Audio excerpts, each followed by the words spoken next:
Hello, everyone. Welcome. This is the International Peace Coalition. This is our 141st meeting that we've had consecutively. And I want to thank everyone who has been part of this process for 141 weeks, as well as new people who are joining us for the first time. My name is Anastasia Battle. I'll be your moderator today, as well as Dennis Small and Dennis Speed, my co-moderators. And I do like to remind people why we created this forum 141 weeks ago, which was to unite the international peace movement. And some might say that's easier said than done because there's many operations and operatives who would like to prevent us from collaborating together. But it is in our view and many people's view that if we actually want to achieve true peace in the world, then we need to unite people of many different philosophies, religions, languages, cultures to come together and coordinate our activities in order to make this happen. So thank you everyone for joining us in that mission. And we definitely encourage new people to introduce themselves during the discussion period when we open up to the general audience to let us know where you're from, what organizations you're with, and if you have any initiatives or ideas that you'd like to contribute. So we greatly appreciate that. So today we have a video briefing to start off the discussion today from Helga Sepp-LaRouche, who unfortunately cannot join us in person today, but she was diligent, very diligent in making sure that she provided a full overview of what's happening in the world. So we'll start off with Helga Sepp-LaRouche, the founder of the Schiller Institute and the initiator of the International Peace Coalition. Why don't we start that video, please? Hello, I welcome all of you. Well, we have an incredibly tense picture, and I want to start my short introduction with the Munich Security Conference, which opens today. As a matter of fact, by now probably Chancellor Merz has given the opening speech, and it is very clear that this is a very obvious, but in reality also pretty desperate effort by the military-industrial complex of the West to somehow pretend that normality is back, that the transatlantic relation is not as bad as last year was demonstrated by the speech of J.D. Vance, who had accused the Europeans of suppressing freedom of speech and freedom of opinion. And the Europeans naturally regarded that as a big insult, but the behavior of the European Union since has absolutely proven the point that J.D. Vance was correct. That doesn't mean that what they are doing in the United States with ICE is much better. But the Munich Security Conference is an assembly. It used to be, as long as Horst Telschik was the head of it, it used to be a conference where strategic experts from all over the world would gather and discuss strategy. But ever since Wolfgang Ischinger has taken over the post, and then followed by Christoph Heusgen, and now it's Stoltenberg, but actually Ischinger is the master of ceremonies again this year, it has really become a complete PR event of the military-industrial complex. So the crisis of the transatlantic system, which is severe, that's acknowledged. There's a big confidence crisis, no trust, no credibility. So they are trying to somehow, paper this over. It will be Rubio, Secretary of State Rubio, who will speak from the United States. And there will be a significant delegation from the Chinese with Wang Yi, who will give the speech, but also Yu Fu-ying will be there, a very important woman in the Chinese system, and others. So they will bring in naturally the voice of the global South or the global majority. And the global majority has long stopped to look at the Munich Security Conference as the navel of the world, because they realize that the two systems of the global West, or the North, and the global majority have drifted away very much. So also there will be demonstrations outside of the Munich Security Conference by people protesting against the spirit of that conference. This will be addressed by presidential candidate Diane Thayer and also Ray McGovern. The population in Germany is also not of the same opinion as expressed at this conference. The recent polls say that 58% of the population is in favor for Merz to start serious discussions with Putin. And in the CDU, CSU, it's even 64%. So, but naturally, the conference will be the setting for what is now on schedule after the New START treaty was not prolonged. It seems that there are still some kind of negotiations between the United States and Russia on the some new treaty replacing the New START, but very doubtful under the present circumstances where that will end up. In any case, what one can expect is a huge rearmament worldwide. And, there is actually the signs that the US Air Force Global Strike Command is intending to militarily upload additional warheads to the Minuteman ICBMs. They want to renuclearize the entire B-52 bomber fleet, which had been denuclearized during the New START treaty. They also want to MIRV, putting many warheads on the 400 Minuteman III ICBM force. So they want to convert the entire B-52 fleet into a dual-capable long-range strike platform. And naturally, all of that will, be a continuous disturbance to a strategic balance.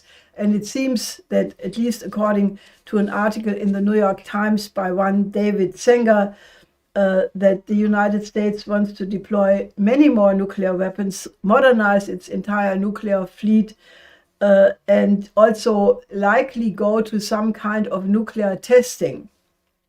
So this article insinuates that the Trump administration wants to abandon the postulate of strategic nuclear parity. Naturally, also what is still on schedule is the deployment of US medium-range missiles in Germany this year. This could happen any moment, to which the Russians have already responded very strongly. Deputy Foreign Minister Khrushchev basically said that this will have similar counter deployments by Russia, given the fact that they have all these new weapon systems from the Oreshnik, the Burevestnik, and others. One can only speculate what that will be. Now, obviously, the other big story which is dominating the world strategic situation is the unbelievable scope of the Epstein scandal. Now, what has come out so far is mind-boggling. It's an absolutely incredible degree of depravity, of sordidness, of a very large part of the establishment.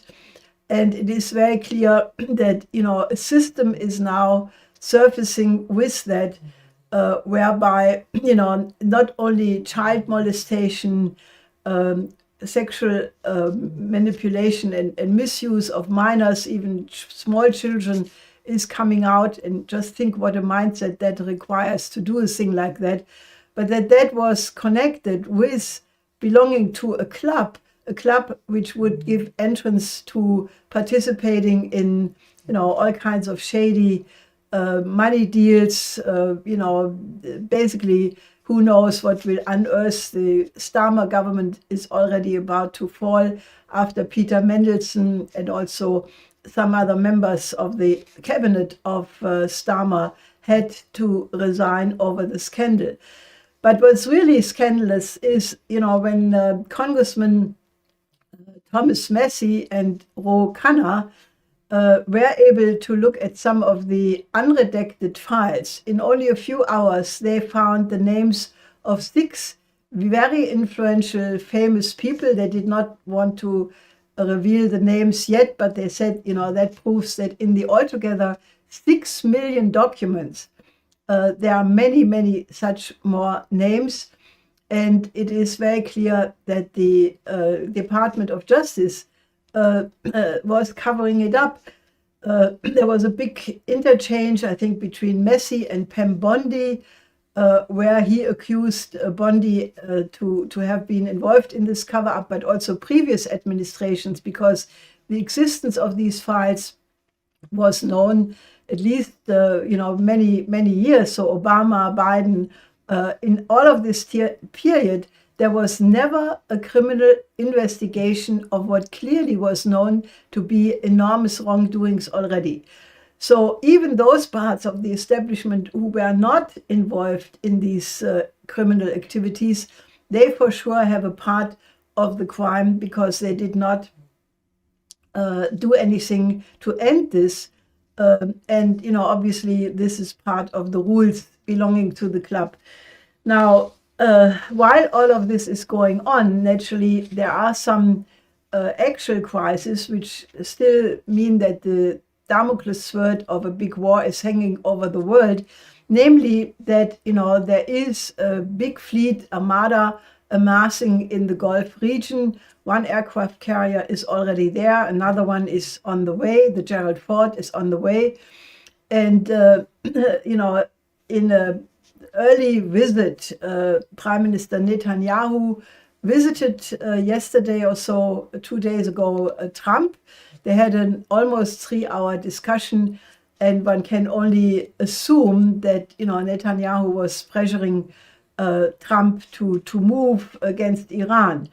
Now, Iran already said, they have the right for enrichment, and they will definitely not give up their ballistic missiles, which would deprive them of any significant defense, and they will not give up support for the so-called resistance in the region. So, Trump, in his usual way, said maybe they make a deal, but if they don't make a deal, maybe there has to be a military action. In any case, this is extremely dangerous, and I can only repeat what we said many times. The narrative of the Western media about what is going on in Iran is completely fraudulent, because Bessent, the Treasury Secretary, admitted in a hearing in the Senate that the United States was involved in an active color revolution regime change operation by causing a run on the bank, forcing the Iranian central bank to pump money into the system. That led to inflation. So then the people went into the streets, and at the moment when the Iranian government started to talk to the population, promising to remedy these hardships, which were not caused by the Iranian government, but by these outside manipulations, then there was an influx of foreign agents committing the violence of which then the Iranian government was accused. Now, Bessent had the nerve to call that economic statecraft, changing a government without military intervention, simply by economic means. Now, I think that, the whole situation has reached a point where I think that the Epstein scandal, and what that, naturally the Epstein scandal is, among other things, designed to divert attention from the real danger in the Middle East over a pending war against Iran. But, nevertheless, the Epstein affair has clearly, in my view, reached a tipping point, because it's clear that the moral depravity and the sordidness of this system, which tolerates this, is the mindset of people who then condone what's going on in Gaza, and who are playing risky games, not only involving nuclear weapons potentially, but also allowing a bubble to accumulate because of massive speculation, which could blow up the whole Western system and with it much of the world economy, also bringing enormous potential hardships to millions of people.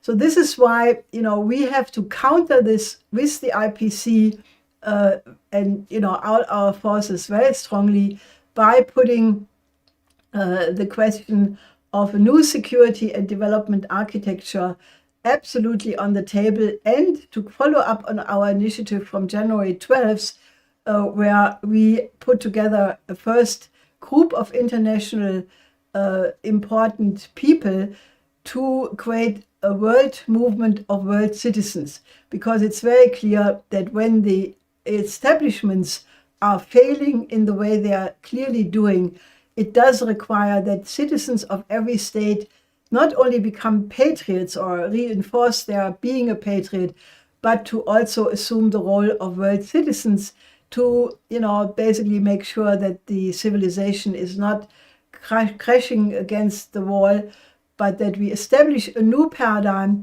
which puts up the idea of an ideal of man as a creative human being, as the creative species, and that the beauty of the human mind, the creative mind, is what is being put up front, and that we create a renaissance by causing a dialogue of the best traditions of all civilizations. And therefore, we are now working to put together a big conference on the 2nd of March, where we want to invite all of you to participate, because, this idea of an international movement of world citizens to fight for the dignity of man and the beauty of the character of man is what is called for by all of these events. That's what I wanted to say. Well, thank you very much, Helga, for sending that in to us. I do want to just update. I'm sure many people know this, that Representative Ro Khanna of California did read those 6 names into the congressional record, which I think is very important. And we should look forward to a lot of explosions from these types of operations going on. So I definitely am enjoying the tweaking of the devil's tail at this point. So, and I'll also make sure to include a number of things that Helga referenced into the Zoom chat for people to pick up. Next, we'll continue with our agenda here. We have Harley Schlanger, who is the president of the LaRouche organization, longtime collaborator of Lyndon LaRouche, and you were his spokesman actually for many years. You were Lyndon LaRouche's spokesman for many, many years. So it is definitely a pleasure to have you on the IPC today. Please go ahead, Harley. You have the floor. Oh, you're muted, my friend.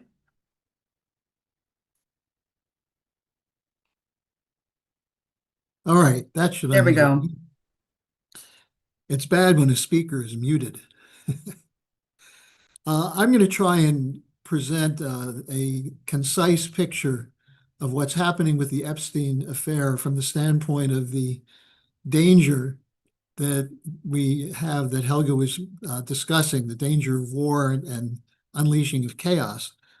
What we've said from the beginning is that while there's definitely a perversion, a corruption, a rot in the establishment, which we now see very clearly in the case not only of Epstein, but his collaborators. What this really is about is about a reorganization, which some people call the Great Reset, but one in which nation states are forced to submit to the power of the global cartels, especially the cartels in the city of London. And this is what the Epstein affair really represents. It's to counter the BRICS. They're trying to pull the West together and to subordinate the global South to maintain a colonial system. Now, what you'll see is that the key to this in terms of Epstein was the coordination of activity around the tech sector and artificial intelligence with the two of those representing both the kinetic warfare capability for targeting and so on, excuse me, and secondly, surveillance and censorship. And this was basically the key moment for this was September 17th, when you had Donald Trump visiting King Charles for a gala dinner at Windsor Castle, and they were surrounded by the tech sector, the Google, Palantir, and so on. But what you see is that the Starmer government, Starmer put himself forward with the European Three, the commitment to continue the war against Russia. But his government is collapsing, as have been the governments of France under Macron and Meretz, the other E3 countries. But now with the Epstein papers coming out, this is heading to an absolute existential crisis for Starmer. And the crisis is centered on the fact that he has in his administration key representatives of Epstein, one being Peter Mandelson, and the other being McSweeney, who is his chief of staff. Now, what's important beyond this goes back to Tony Blair, who has put himself forward as the global peacemaker, the moderate, the person who's going to deal with poverty and issues of that sort, when in fact Blair has always been a hardliner in the image of Thatcher. People don't understand this. New Labour was a continuation of Thatcher's policies. And I've just written a lengthy article that'll be out on this in the next couple of days. But to make the point here, what you find with the Epstein network in the United Kingdom is, on the one hand, political advisors such as Mandelson, who's been forced to resign because he lied that he had no connection to Epstein. And the documents are coming out, hundreds of them, where the two of them are conspiring. But more beyond that, Mandelson and his networks there with Epstein were shaping the British strategic policy. And this is what Starmer was involved in, that the privatization is part of the war buildup for the Great Britain to play the leadership role in a war against Russia. And that's what Starmer kept talking about. Now, it's just to give you a couple of indications of what we're talking about here. One of Tony Blair's key patrons is Larry Ellison, who just bought TikTok. Ellison is the second or first most wealthy person in the United States. He owns Oracle. He just has been involved in all kinds of media takeovers. But Ellison is a longtime friend of Tony Blair. Ellison is a hardcore Zionist, a funder of the Israeli Defense Forces, and he gave $350 million in the last 4 years to Blair's Tony Blair initiative. And this was put forward as the model for the so-called Board of Peace. But if you look at Blair's history, and if you look also at Ellison's history, they're not about peace in the Middle East, unless you talk about taking a piece of the Middle East. Now, this also connects the British government with the Maxwell family. Epstein's girlfriend, Ghislaine Maxwell, is the daughter of Robert Maxwell, who is essentially a Mossad operative who is involved in promoting Israeli software, Promise software, and so on. But this brings us to the other connection here, which is Palantir. And Peter Thiel, who is very close to Epstein, Palantir was denounced by Jeremy Corbyn in front of the British Parliament, the House of Commons, a couple of days ago. And the reason Corbyn feels this so strongly is Corbyn was pro-peace in the Middle East. For a Palestinian state, he was the leader of the Labour Party and was an advocate of a shift to recognition of the Palestinian rights. He was destroyed by internal smearing campaign led by Peter Mandelson and McSweeney, the two Starmer operatives. So that Corbyn was forced to step down from the head of labor, bringing Starmer in. And Starmer, of course, is part of this war party. Now, there's so much to say, and I won't go through a lot more, but the combination, the important thing about the documents that are coming out is they show the degree to which there was a coordination of these corrupt networks. But more importantly, we shouldn't ignore the fact that what Helga brought up is the sexual abuse, the treatment of human beings as literal slaves or cattle. And the fact that this is accepted and tolerated was covered up for many years. And then finally it started to come out. So what do? They let that go on. So as a narrative to distract from the other side, which is this coordination for war.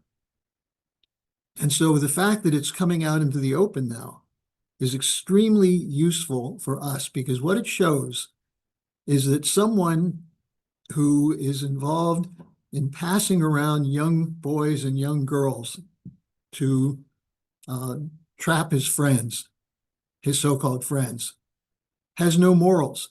That's the same lack of morals that makes him a useful tool for the military-industrial complex, people like Peter Thiel and Larry Ellison, to make policy.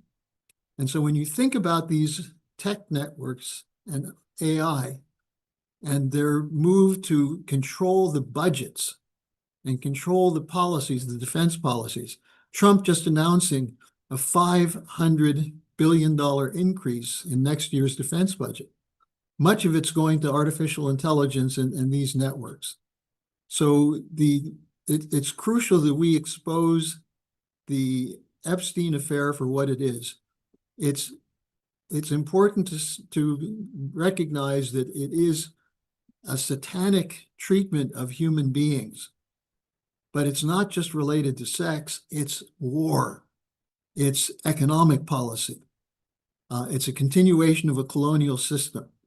And that's what we want to get across to people so they can see that this is a system which is about to die, and we can't let them continue to carry out these policies.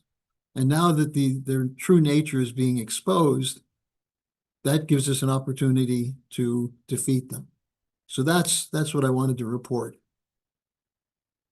Thank you very much, Harley. And I'll make sure to post your articles actually that you've been putting out on this subject here.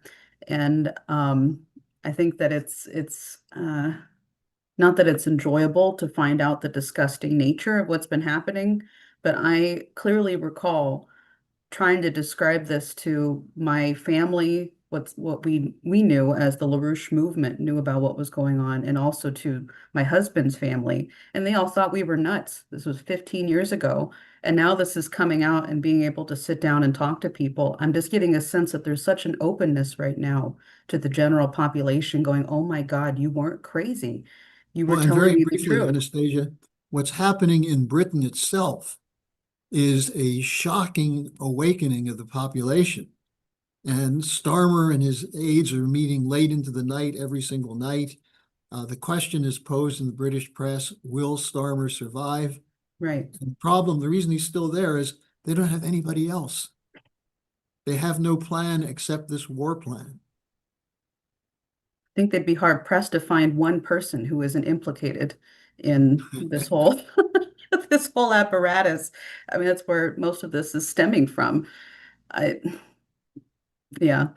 So we'll definitely keep going through because there's a lot to discuss through on this, and I'm sure Cliff Kiracofe, who has also been doing research into, yeah, hi Cliff, into a Good. lot of this as well.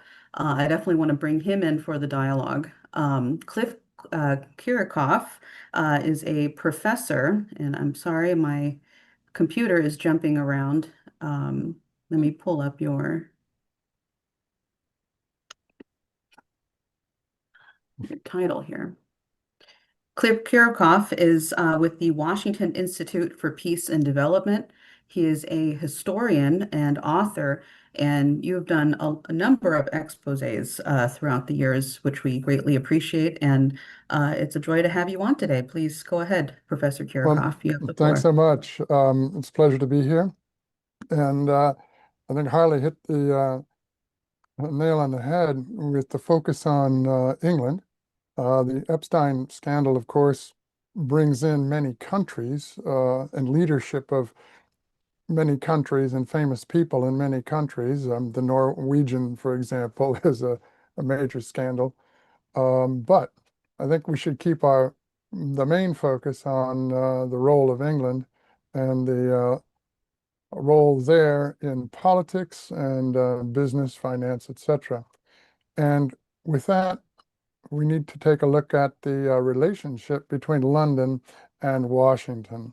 And so from my perspective, it's such a big situation and case that you have to kind of break it into pieces. I'm trying to focus on the London, Washington, or London, New York dimension of the problem. Let me say at the outset, so far 3 million documents have supposedly been released from the Justice Department, and 3 million more apparently remain to be released by the Justice Department in the United States.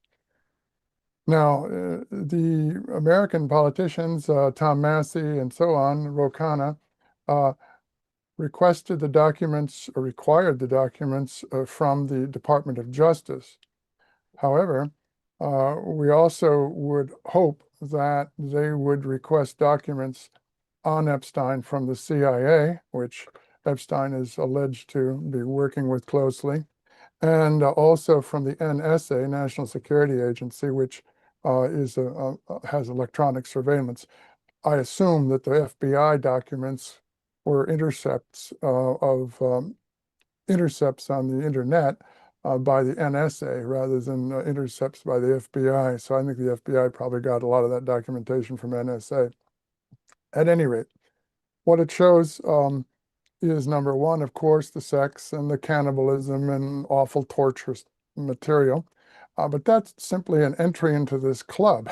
So you have to be twisted. It's obvious from looking at how people are recruited or how people get into this club, the Epstein class of the transnational oligarchy, we can say. It's you become a member of that club by being perverted in one way or another, by being engaging in various forms of depravity in different degrees, all the way up to murder. So that's how I think we should regard all that material as just how people get initiated into the club. My perspective is a general perspective is that there's an underworld operating around the world of crime, the criminal underworld, the mafias in the United States and in Europe, and the mafias in Russia, and the triads in China, and the Yakuza in Japan. So there's this underworld of criminal activity. And then there's an overworld.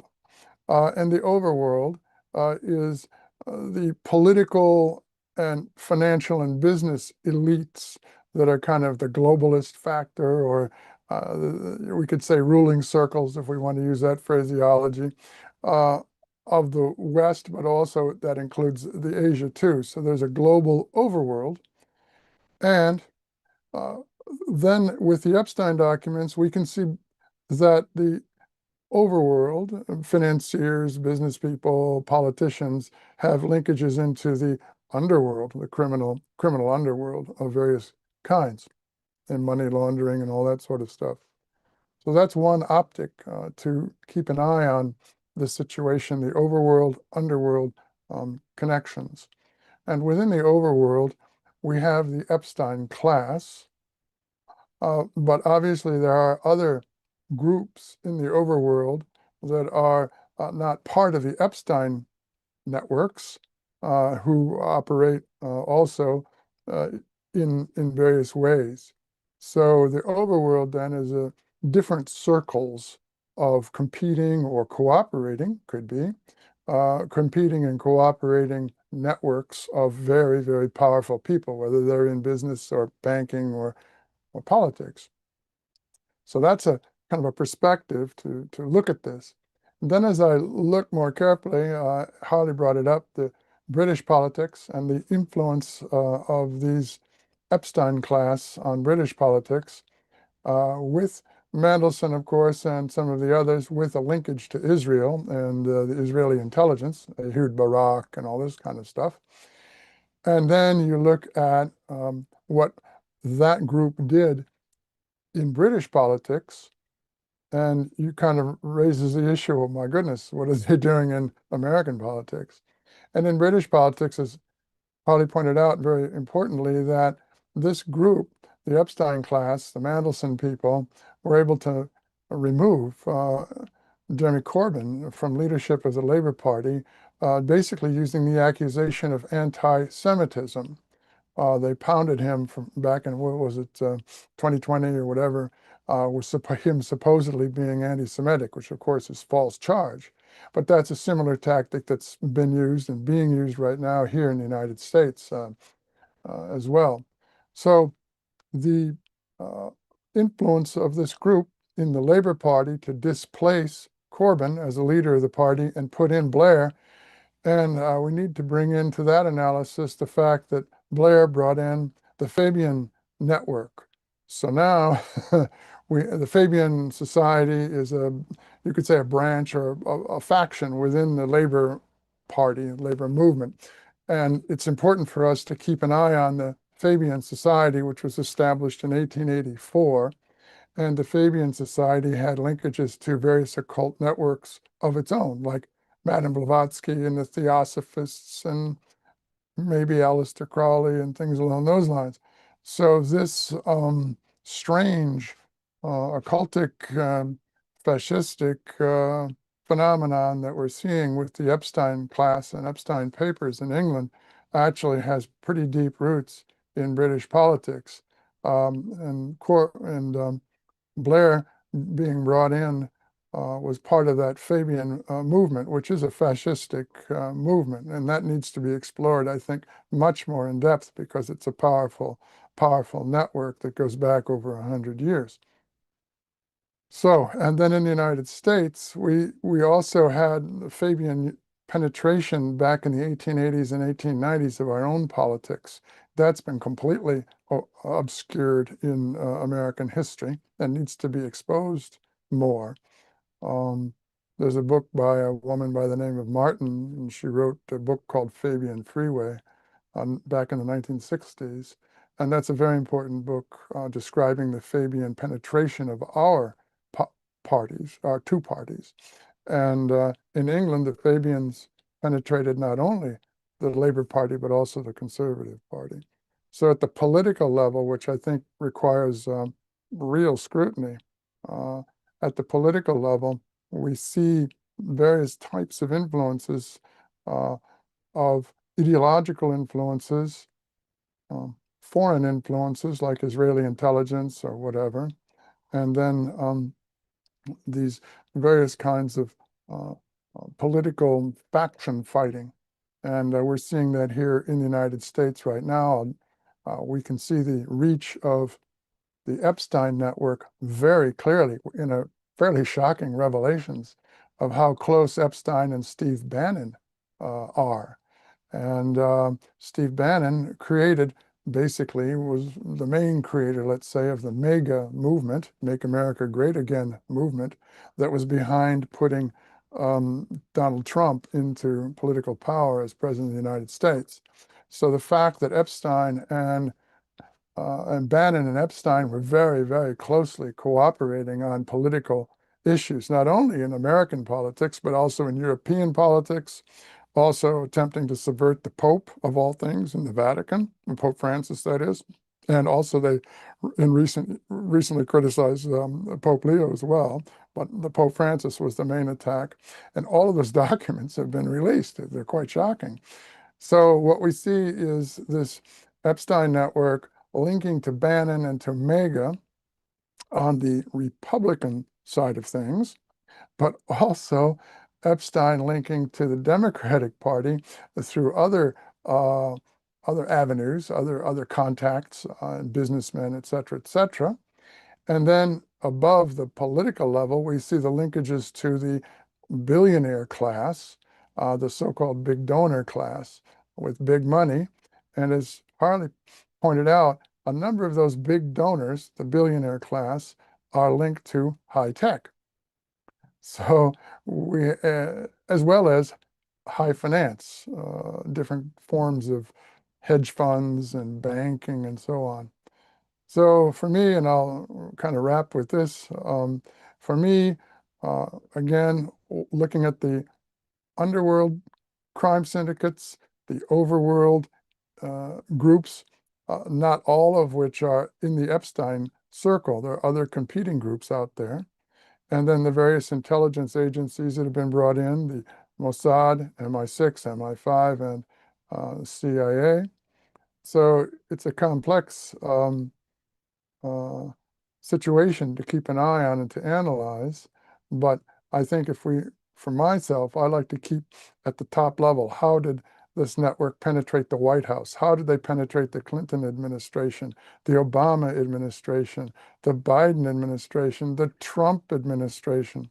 And this goes back to the 90s, to the 80s, and so on. So this is going to reveal a completely different perspective on American, British, and international politics for the last, say, 4 decades. It's quite stunning, and what we're witnessing. That's it. I'll wrap there. Look forward to discussion. Great. Oh, there we go. Sorry, my internet cut out for a second. Thank you very much, Professor Kiracofe, for that. I'm sure that there's going to be a lot more coming out very, very rapidly in the next day or two, given what's happening with the congressional hearings and what, Harley, you've been bringing up around now the targeting of Tony Blair, which I think is really important. So let's go to our next person on the agenda, and then we'll come back for dialogue. Thank you for joining us, Luiz Erthal, and I'm sorry if I'm mispronouncing your name. He's the editor-in-chief of the Toda Palavra news portal in Brazil. And thank you so much for joining us. Please, you have the floor, Luiz. Muchas gracias, Anastasia. Thank you very much, Anastasia, and good afternoon to all of the participants in this meeting. I appreciate the invitation to return to this meeting, and I send my greeting to all of you, to Dennis, to Tim, to my friends, and especially to Mrs. Helga Zepp-LaRoche. Despite the fact that Brazil has not joined the pact with other countries, with the United States to create rare earths that would be tied directly to the North American market, and in that way blocking the participation of China in the exploration and the processing of these minerals. Washington has not ceased in its neocolonial practices. The Embassy of the United States in Brazil has convened, without the knowledge of the Brazilian government, called on mining companies that are operating in the country to a seminar to be held in March in Sao Paulo on the exploration for and exploitation of rare earths. Meanwhile, the White House announces an announcement of $500 billion in Sierra Verde, which is an Anglo-American mining company which has been exploring for rare earths in the north of Goiás state since 2024.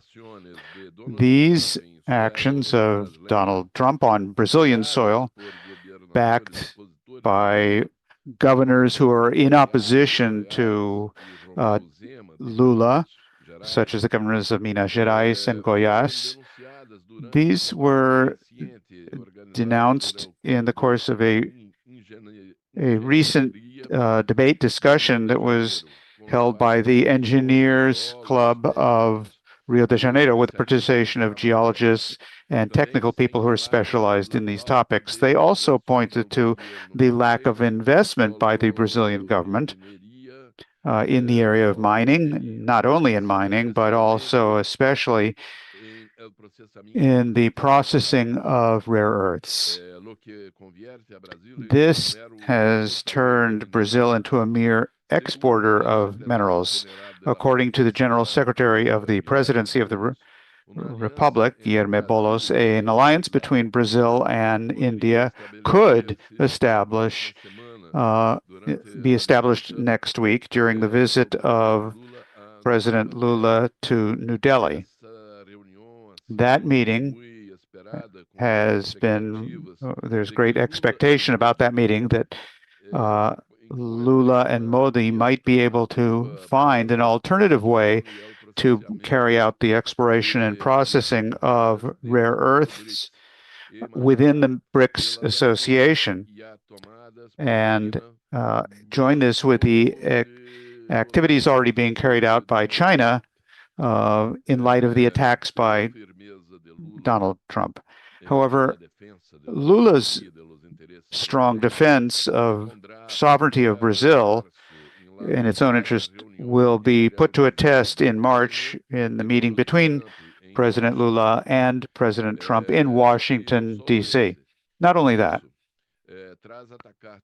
after the attack on Venezuelan territory, the increasing attacks against Cuba and the desires to control Canada and Greenland, Trump has said that he wants to retake Air Force bases that were built in by the United States in Brazil under the FDR period as part of the war efforts with the operation of the Getúlio Vargas government in Brazil in the 1940s. This was an alliance to defend Nazism and fascism at the time.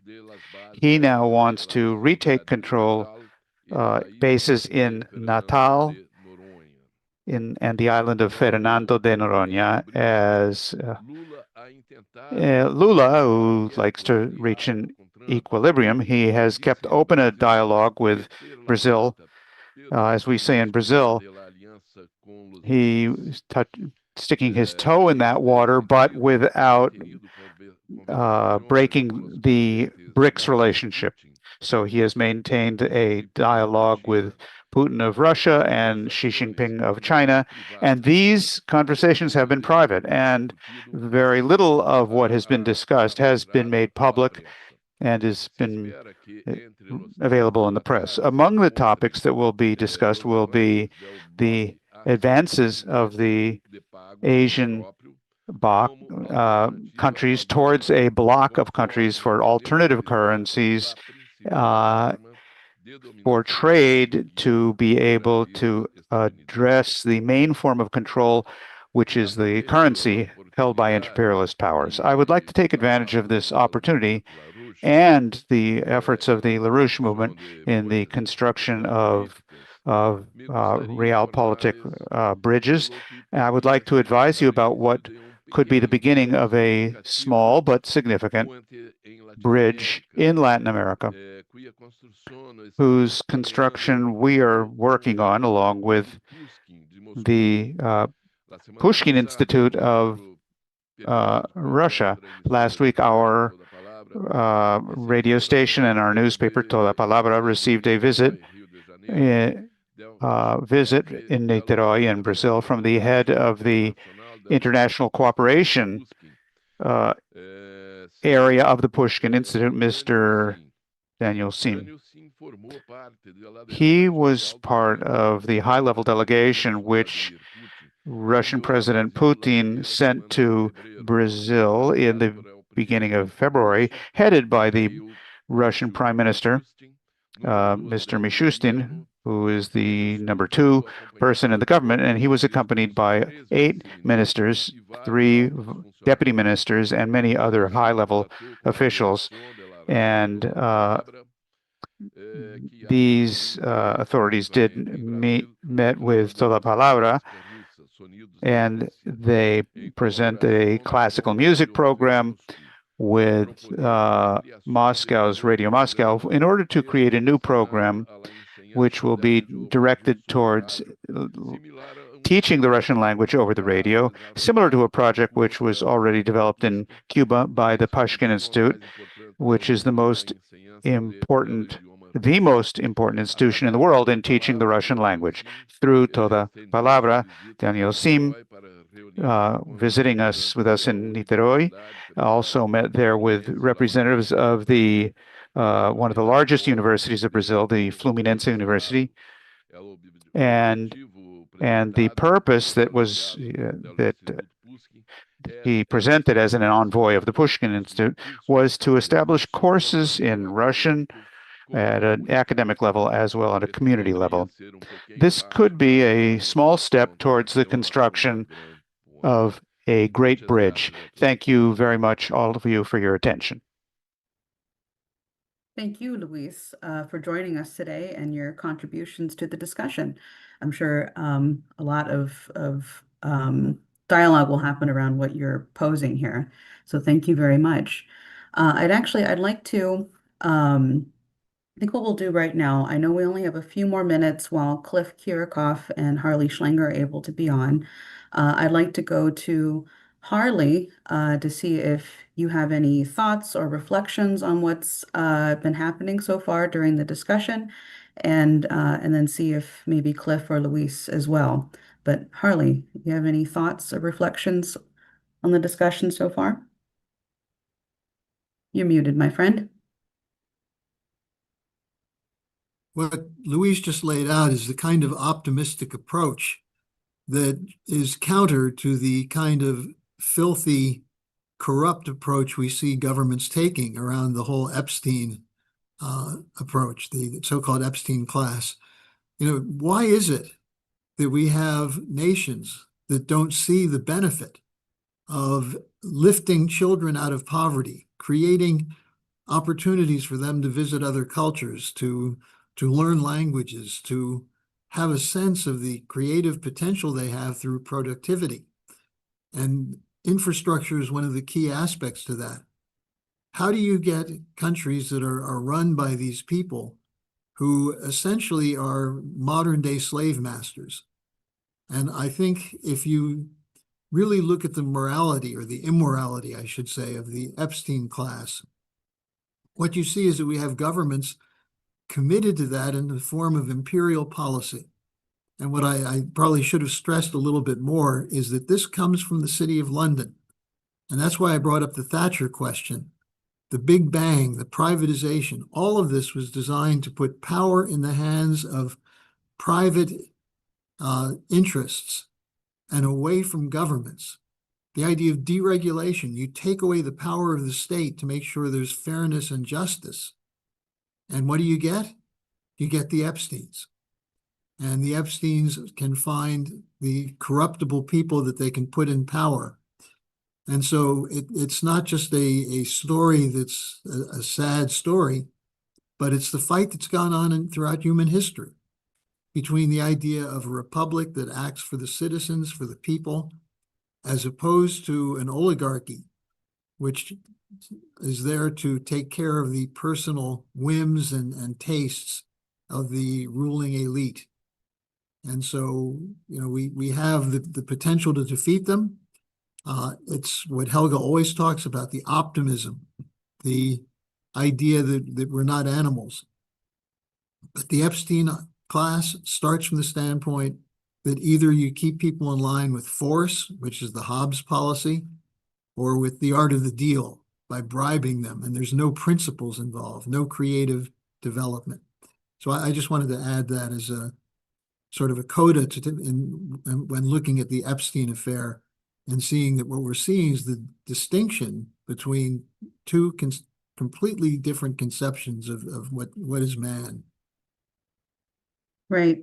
Cliff, I see you're unmuted, and then I also know that Dennis Speed has a question for you three. Okay, just briefly, nice to meet you, Luis, in virtual. Muito prazer. I would just raise the issue of American policy in South America, Latin America. We recall Franklin Roosevelt's approach as early as I think it was 1933, maybe 34, but 33, I believe, when Franklin Roosevelt had a inter-American dialogue and had the foreign policy concept of a positive engagement with Latin America. The United States has had spasms of imperialism against Latin America, the big stick of Woodrow Wilson and Central America and Haiti and things along those lines. But President Franklin Roosevelt, was trying to create a good neighbor policy, he called it, with our fellows in the New World here in the Western Hemisphere. And then we can remember, although it wasn't particularly successful perhaps, but President Kennedy and his Alliance for Progress was also at least an indication of a positive wish to engage positively with and constructively with our Latin American neighbors and friends. So in contrast to the Trump National Security Strategy report that came out, which called for the exclusion of China and Russia from the Western Hemisphere, and a more aggressive U.S. policy with respect to Latin American minerals and so on, natural resources. So we can see the contrast then between what President Roosevelt and President Kennedy and their American constructive engagement and positive engagement with Latin America. Now, it also went back, that tradition goes back to a Pan-Americanism. Secretary of State Blaine, a Republican in the late 19th century, also had a positive idea of Pan-Americanism. And as a result of that strain of positive relationships, cooperative relationships, we got the Pan-American Union established in Washington, D.C. as kind of an idealistic platform for inter-American cooperation. So I would just briefly just contrast that positive American foreign policy tradition reaching back to the late 1880s and even earlier with a correct interpretation of the Monroe Doctrine, trying to keep out negative European influences in Latin America, in our hemisphere, and contrast that with the Trump national security strategy. And also, prior to that, the United States, Washington has almost ignored Latin America. It kind of fell by the wayside, as also Africa kind of fell by the wayside. And all this focus on Russia and Europe and the new Cold War, etc. So I think we need to re-engage not only with Latin America, but also with Africa in a constructive and positive way, rather than the current national security strategy of what amounts to, as Harley said, imperialism. And we need to end imperialism. But the Epstein network and that group benefit. They are the benefactors and manipulators, we can say, of imperialism. They want to seize resources and manipulate markets and so on. So we have to dispense with imperialism and replace that with a republic, as we used to be, a republic, a strong republic, but not an empire. That's what I would say. Great. Dennis Small, I see your hands up. We can't hear you, Dennis. You're completely muted. I see you're unmuted, but we actually can't hear you.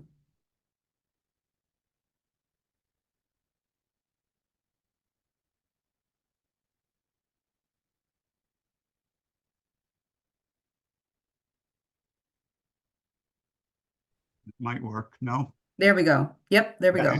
Yes, we can hear you now. Yeah, I was connected for interpreting. Sorry about that, and I forgot to switch it back over.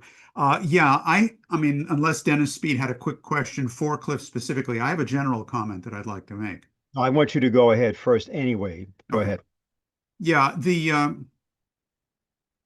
we're living a moment of extreme crisis and danger in Ibero-America, along the lines of what Luiz and Cliff have been discussing, because of the overall strategic situation. Number one, Cuba is in the process of being converted into Gaza West.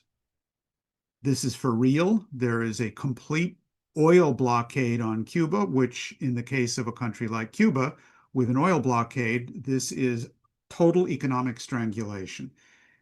Any country that sells or gives oil to Cuba has been threatened by Trump with tariffs.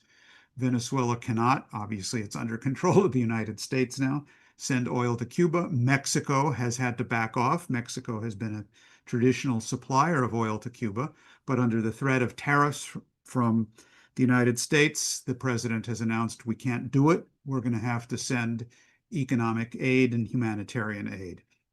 The latest reports I have is that the Russian embassy in Havana has said that they will ship oil to Cuba. Peskov has said, I don't want to discuss this in public. We're negotiating it. Not sure where that's going to lead to. Now, that's one news development. A second news development. The Congress of Peru has launched impeachment hearings against the president of Peru, President Geri, because he supposedly had illicit conversations with Chinese representatives over the issue of the Chancay port. Right after meetings he did have with the Chinese, because Chancay is run jointly by Peru and China, the United States ambassador called President Geri in to meet with him exactly that way. The ambassador did not go to meet with the president in the presidential palace, but he summoned him to meet and have lunch with him at the embassy and talked about alternatives other than this terrible, terrible Chinese investment, which has built, of course, the most significant industrial port on the West Coast of the Americas with greater capabilities than Long Beach, especially with the potential of that linking up with the Bioceanic Railroad, as we have discussed, across Peru into Brazil, which would be part of the BRICS and expanded Belt and Road function. This is exactly what the Epstein crowd in the United States government fears the most, and they are, as we have warned, will overthrow any government that gets in the way if they can get away with it. And we are now in the hot phase of exactly that in Brazil as of the last 48, 72 hours. Now, all of this is, I think, a subset of what is, and as was described from the outset of this discussion, what Helga said, is we are in a moment of extreme international crisis. You have, on the one hand, the situation with a clear declaration from Washington of a massive buildup in nuclear weaponry and deployment of nuclear weaponry worldwide. You have the elimination of the ABM treaty, the INF treaty, and now New START, which has opened the floodgates to do what was the intention all along. And in each of these cases, each of these treaties has been violated by first accusing the Russians of violating it and then pulling out of the treaty. And we now have a situation. This is very, very well known and understood. They are very clear-eyed about this in Russia and China. Over the course of this last week, there have been repeated statements that they understand the dangers that this implies, at the same time that the Russians, Foreign Minister Lavrov and others, have said, we intend to try to continue this discussion with the United States on the basis of the Anchorage Agreement, so that there is a way to hopefully get out of this. But warning about the significance of the statements of Dinano in the arms reduction treaties. And then there's a statement issued by Elbridge Colby at the NATO defense ministers meeting yesterday, which just restates the same thing. He says, we are now into a new stage of NATO. This is NATO 3.0. We now have the old Cold War no longer exists. Quote, power politics has returned and military force is again being employed at a large scale. And this includes, he says, deterrence by denial in the Western Pacific. So anyone who thought that the doctrine of the Trump administration or Eldridge Colby and the Epstein gang in Washington was only focused on the Western Hemisphere, think again. That's not the policy. It's that policy applied on a global scale. So we're dealing with a moment of extreme crisis. The connection of this, in my mind, just to round out the point, is that what the Epstein networks mean is what you could call Epstein economics. The idea that an economy is based on the concept of man reflected by Epstein, that man is nothing but a beast, and that every man has his price, as Satan said well before Epstein, and that you can manipulate the economy and manipulate people on the basis of everyone fighting to the death for their own interest and to hell with the rest of the world.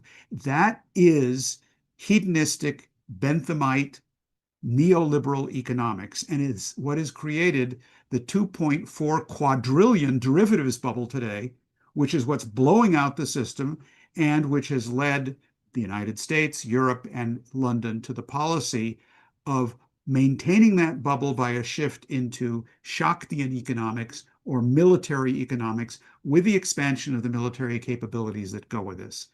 The reason I'm emphasizing Epstein and Epstein economics is that the way to defeat all of this is by reversing that economic system, by putting it through bankruptcy reorganization based on an entirely different concept of man, the opposite of what Epstein represents, that man is innately good and capable of benefiting the other in order to benefit himself. And it's this transition into an entirely different system, one with a different concept of man, different social structures, different architecture and security, different architecture and development, is what's immediately on the agenda. And therefore, the upcoming March 2nd meeting, which we are organizing and we invite all of you to participate in, is of utmost importance because it is built on the premise of the exact inverse of what Epstein represents in personal morality, in economics, and in what is otherwise the drive to all-out thermonuclear warfare. So it kind of puts a sharp edge on what the issues are that we're addressing here and what needs to be done. Thank you, Dennis. I put the link for people to register in the chat. Please check that out. Luis, I see your hands up.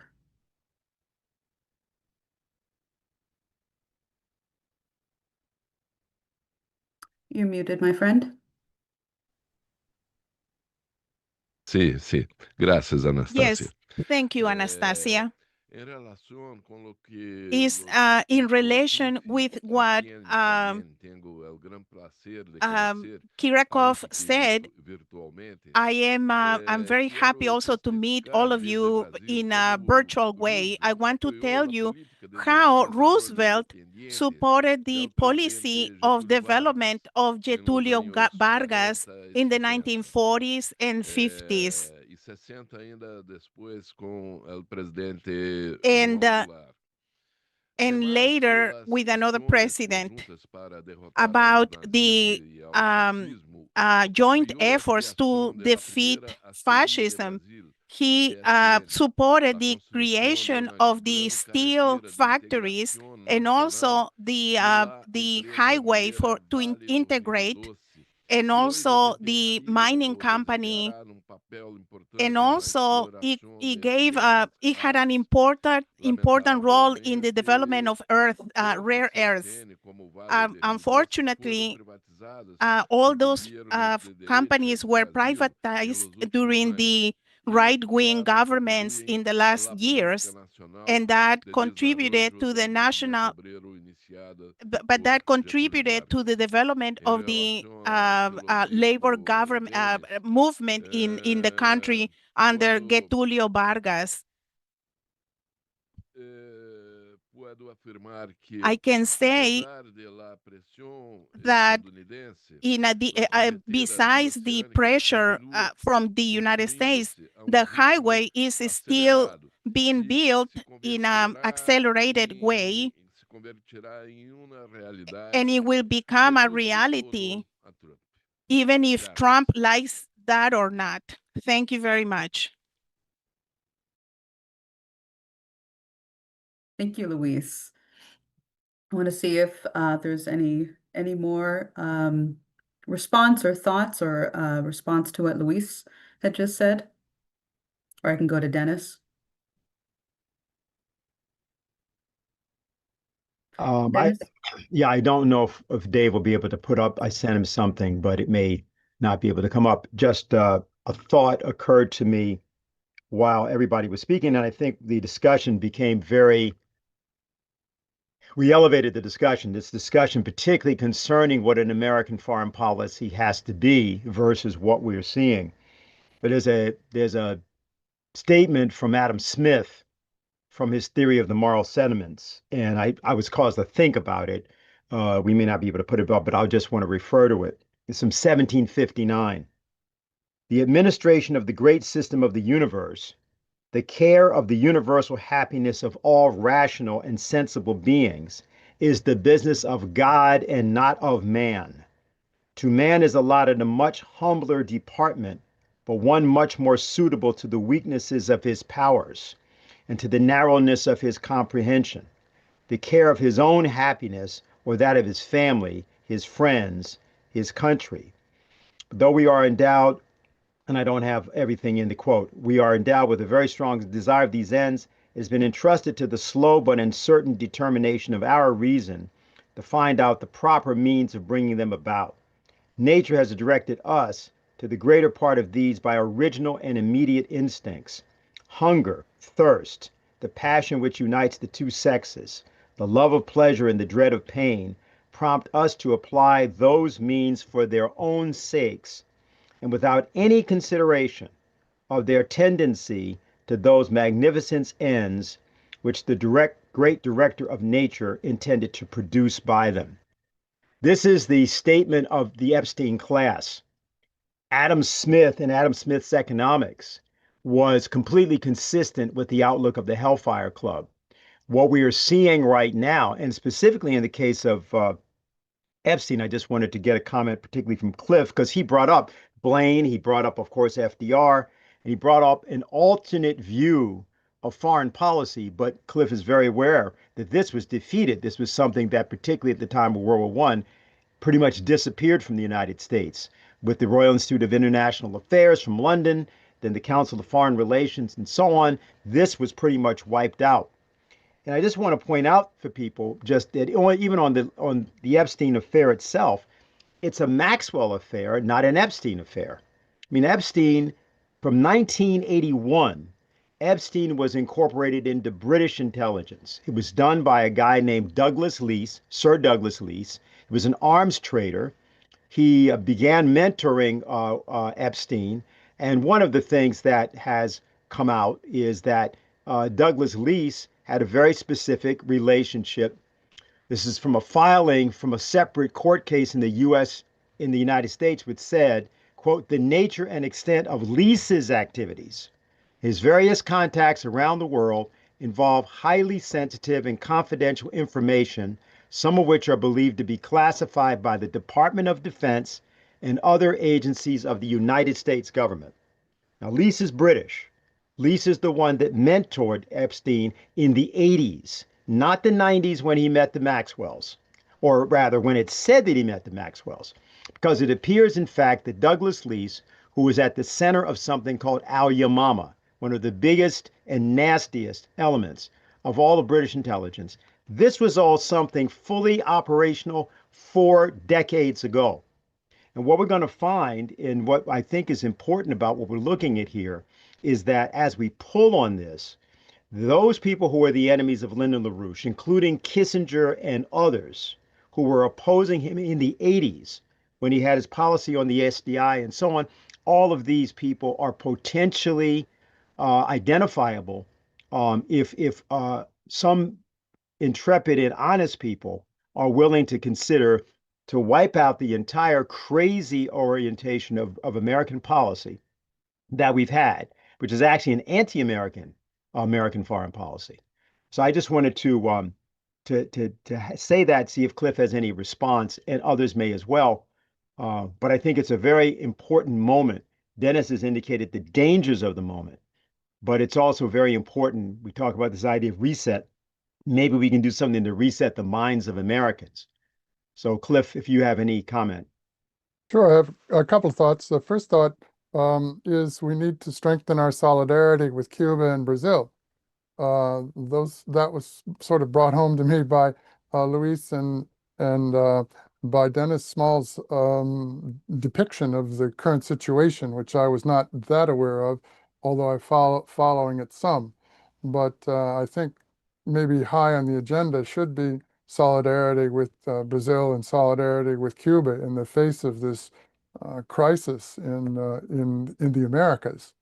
And also, I think we need to perhaps go back even as far as John Quincy Adams or really to the early founding fathers and remember the concept of they had of the New World, republics in the New World, as a community of principle, and so on. So reviving, let's say, a positive Pan-Americanism in the face of the imperialism that is being imposed on us here at home and abroad by the Trump and even earlier administrations. So that would be one point I would really emphasize. The second point is more philosophical. This Epstein class and whatever we want to call it, or the Elbridge Colby, who fancies himself as a geopolitician, I think we have to remember that what we're really dealing with here goes back to the influence of Friedrich Nietzsche, the early or the 19th century German philosopher, and Nietzschean power politics, Nietzschean beast man conception of man worked its way through the late 19th century, and it was one philosophical force that became political and brought us into World War I, brought the Europeans into World War I. And so I see the imperialist foreign policy of the United States that we currently have and have had since World War II is really Nietzschean. And I think we really need to look carefully at that influence. It has been masked by calling it Hobbesian, which is a convenient way to mask and hide the fact that it's really Nietzschean, although both are similar, or if not almost the same.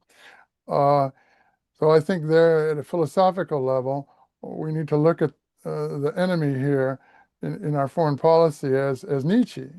And then that is brought into American foreign policy, laundered into American intellectual foreign policy circles through Hans Morgenthau at the University of Chicago as early as the 1930s and post-war 1940s, the so-called realism school of international relations. I used to teach international relations, so and I'm putting a critique of this in my new edition of my book.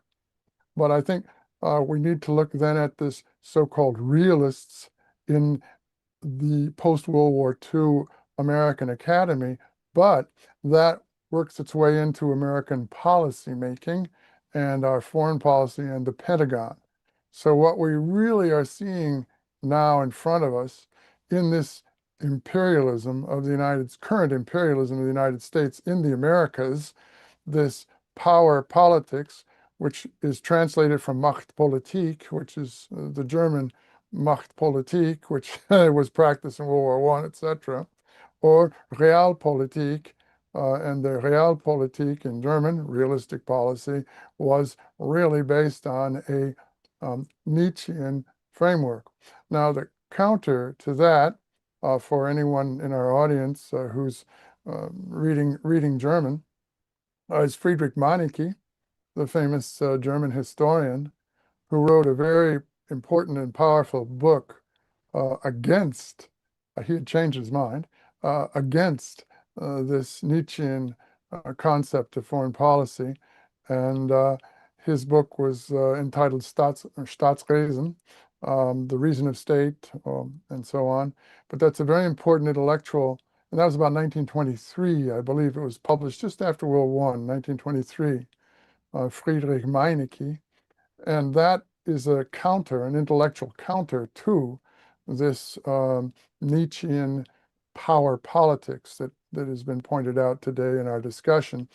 And I'm including some of that in my own revision of my book to give the reader a little bit better feeling for that.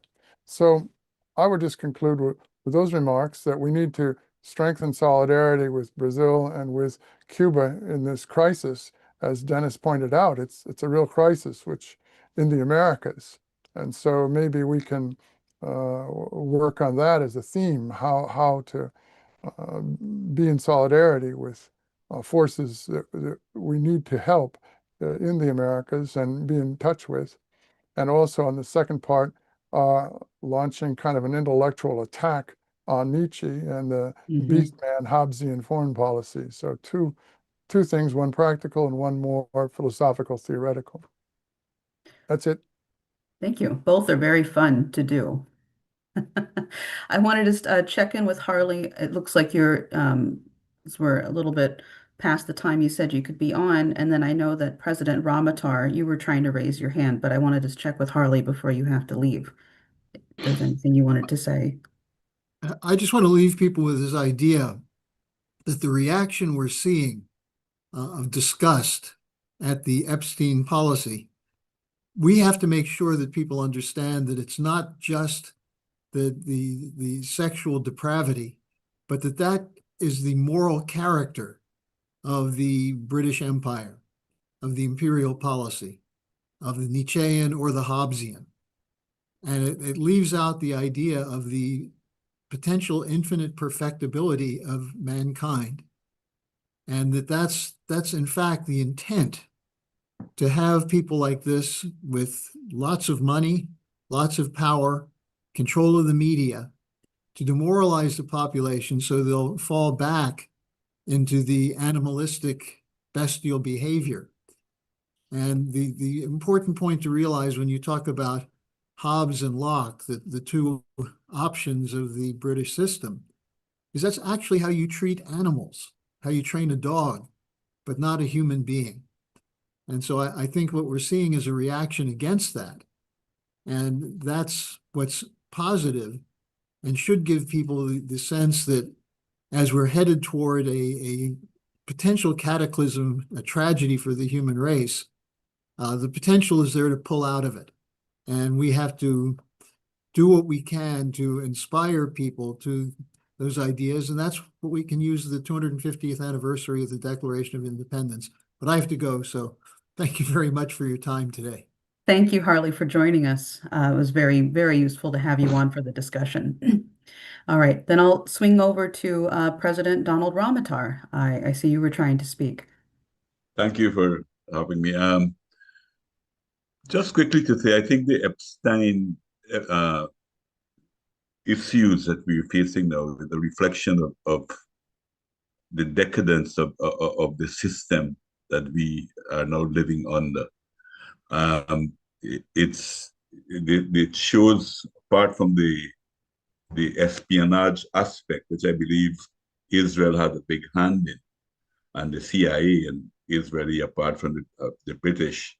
I think it's a reflection of the uselessness of the multimillionaires, the billionaires, the rich and the idle that we are seeing in one way.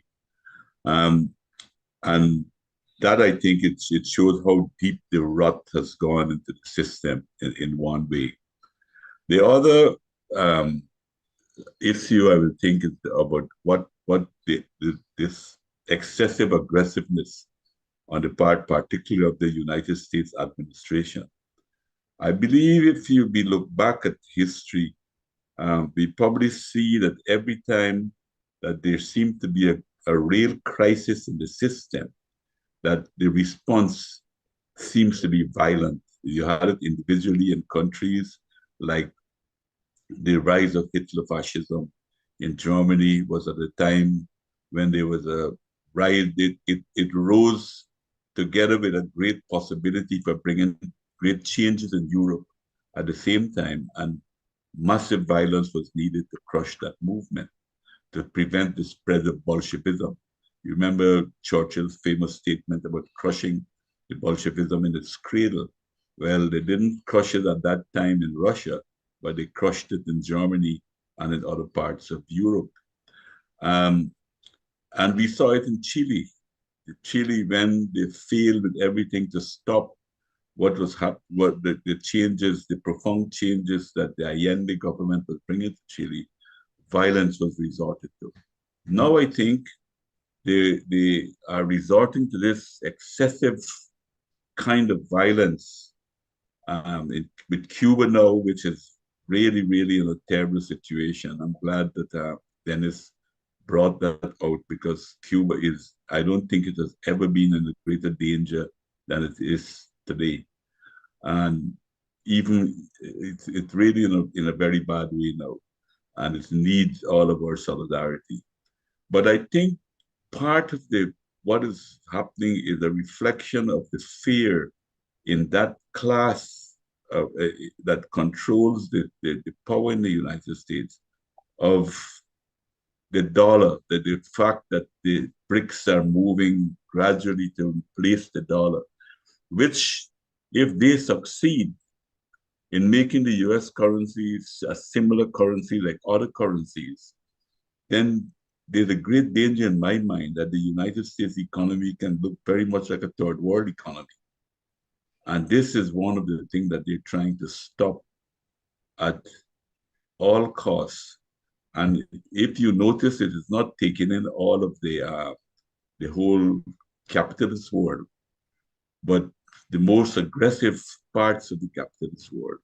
And because you notice that there's a big real, I know probably Dennis don't want to agree with me here, but there seems to be a real contradiction between Canada and the United States in this regard. I don't think it. I think it goes deeper than probably we might think it goes, and reflect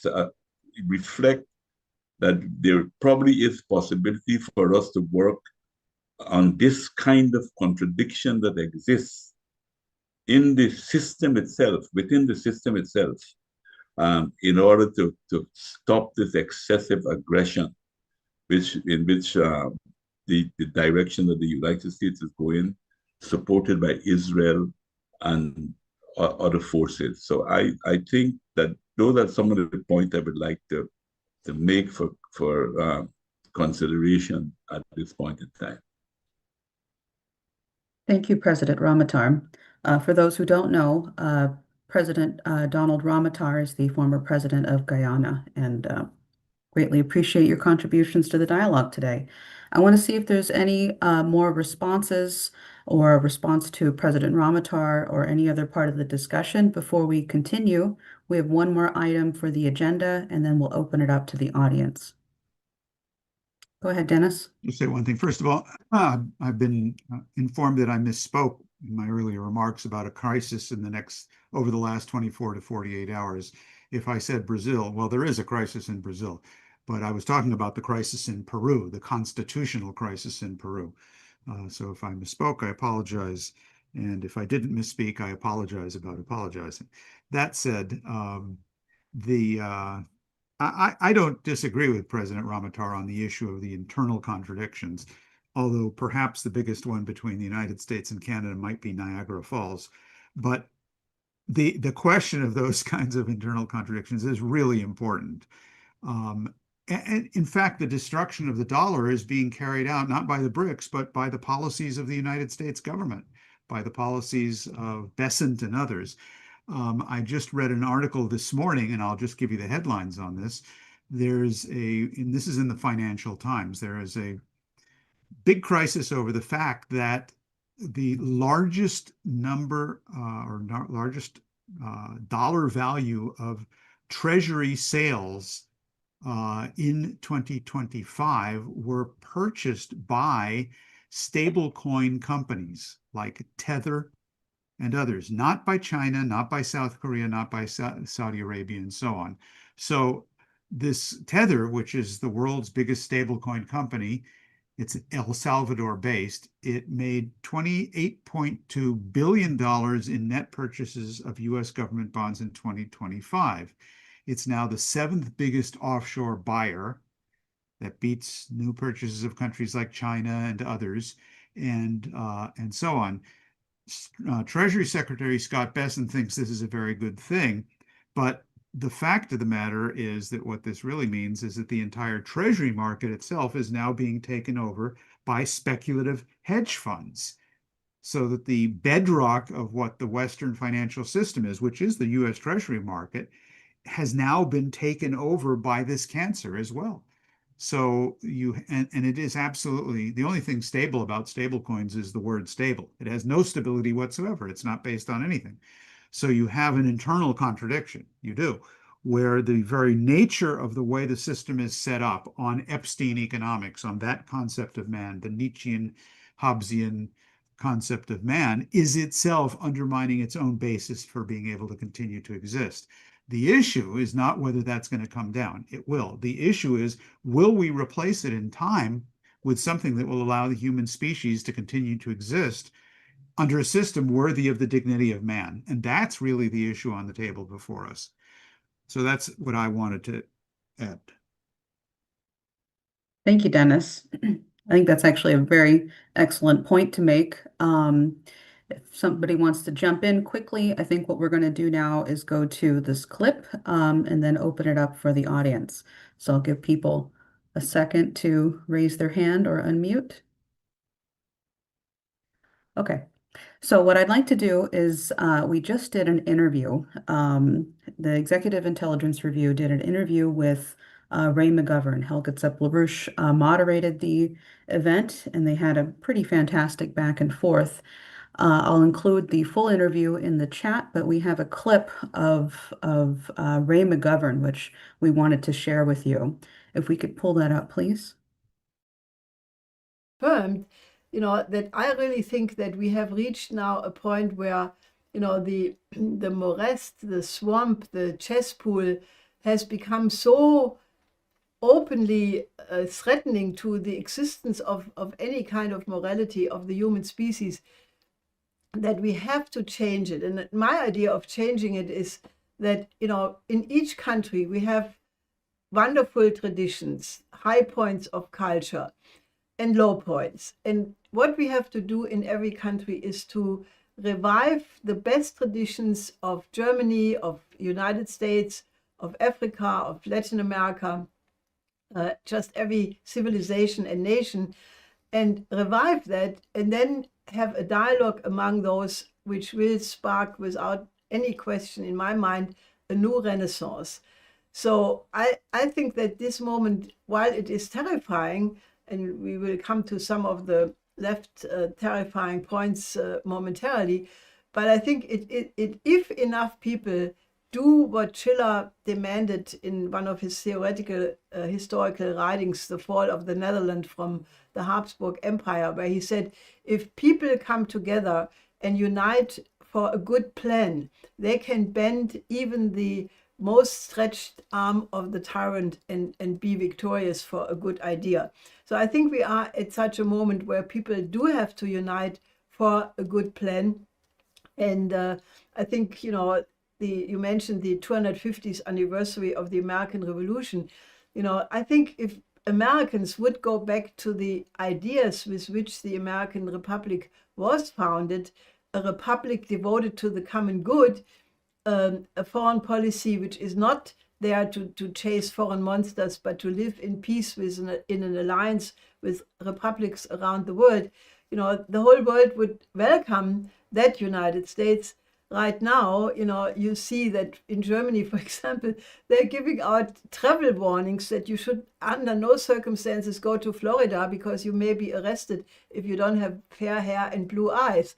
So I think, you know, I think we should really inspire people to join our movement of world citizens. We will have another big emergency Zoom conference on the 2nd of March, where you can register, participate, where more of these ideas will be discussed.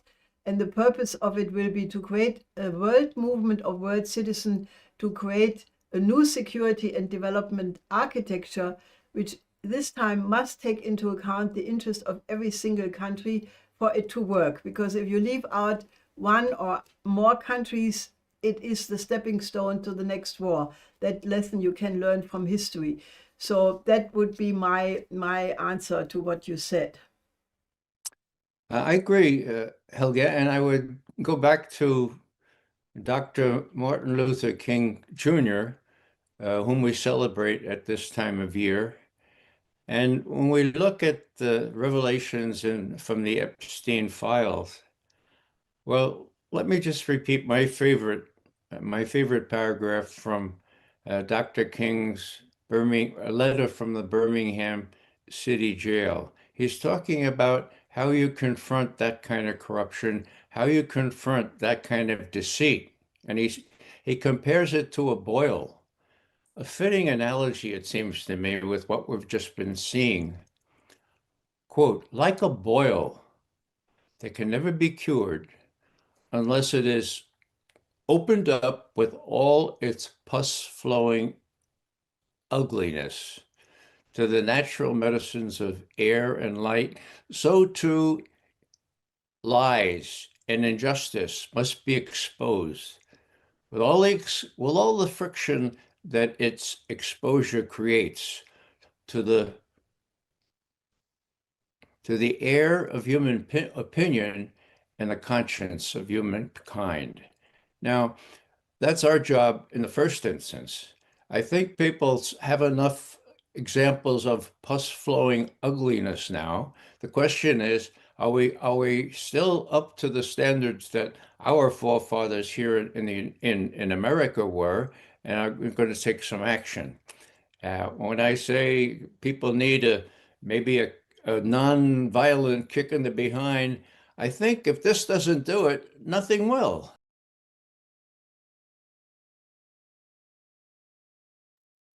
Thank you, Ray. And as always, it's always a pleasure to have him speak. He's just an excellent person. People can watch this interview on the EIR YouTube page. I put the link in the chat. You can find Executive Intelligence Review on YouTube and find the interview there under the live section. I want to go. I know, Cliff, you said you had to get going. I wanted to check and see, do you still have time to stay on? I'm sure there's lots of questions coming in for you. Sure, I can stay on. Yeah. Okay, thank Okay. you. Great. All right. Well, let's do this. I'm going to make the general transition right now, and we'll go to the audience. So anybody people who are on over Rumble, YouTube, X, wherever this is being broadcast, I forget all the different platforms this is being broadcasted to, and you would like to participate in the discussion period of the International Peace Coalition, you must be registered. To get the Zoom link for the meeting, you can go to schillerinstitute.com, and right on the top of the website is the RSVP page. Just register there and you will receive the Zoom link. You can also find, if you're on YouTube, you can find it in the description area of the video, and just register there. And with that, Dave, just let me know when we've made the transition.